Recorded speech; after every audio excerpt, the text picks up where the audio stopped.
Recently, Disney Plus has released one of the greatest modern theatre experiences you can have to stream online.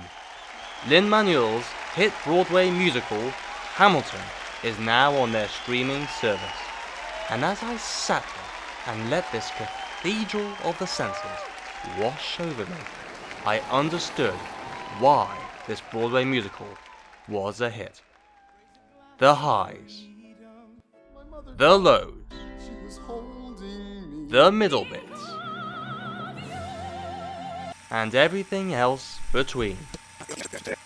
Hamilton follows one of the founding fathers of America.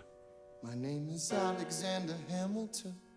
As he fights to push his ideas, as he falls in love, and as he bravely abolishes slavery off screen.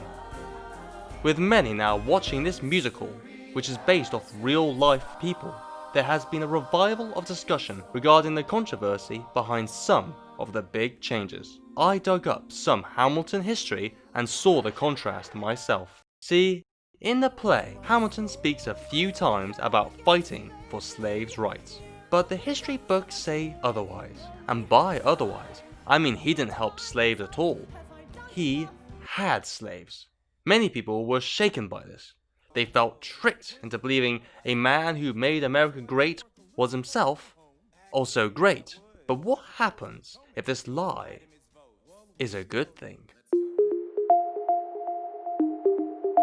This came to me when I came across some great think pieces on how you can't do anything now without getting in trouble. It was then I understood the true genius behind this play.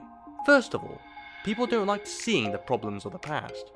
Seeing problematic stuff is, in itself, problematic. So if you don't show any problematic stuff because you hide it all, then there's no way it can be problematic. I always find that depiction always means endorsement. If someone kills someone on screen, that means the filmmaker agrees with killing, and that's wrong. But I don't think that this was the sole purpose to why Lin-Manuel took this approach to his theatre play. This is just something I figured out from my many years of studying the mechanics of media.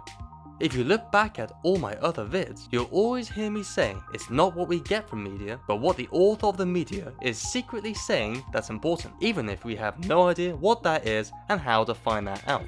Lin-Manuel is a man of mystery, and I had to dig deep to find out what his heart had to say when he made these choices. But finally, deep into the internet, I found this quote. I try to let my decisions be guided not by what I think will succeed or fail, but what I'm going to learn from that process. Learn from that process. What did Manuel want to learn from writing Hamilton? Then it hit me. Right in the soul. He wanted to relearn history. He wanted us to relearn history. So he rewrote it. Imagine if we just changed the past, if we rewrote it and forgot all the horrors from before, then we'd only see the good things. And then good things would only happen because we'd be inspired by all those good things. I think this is the real purpose behind Manuel's choices. Think about it. We keep making films about Nazis, but Nazis are still around. If we stopped making films about Nazis, how will they know to be Nazis? But let's get deeper. These pictures are 9 years old. They were found buried in a German orchard. They were taken by Nazi Heinrich Hoffmann. And here is the man whose hidden private life they show. I'll give you an example.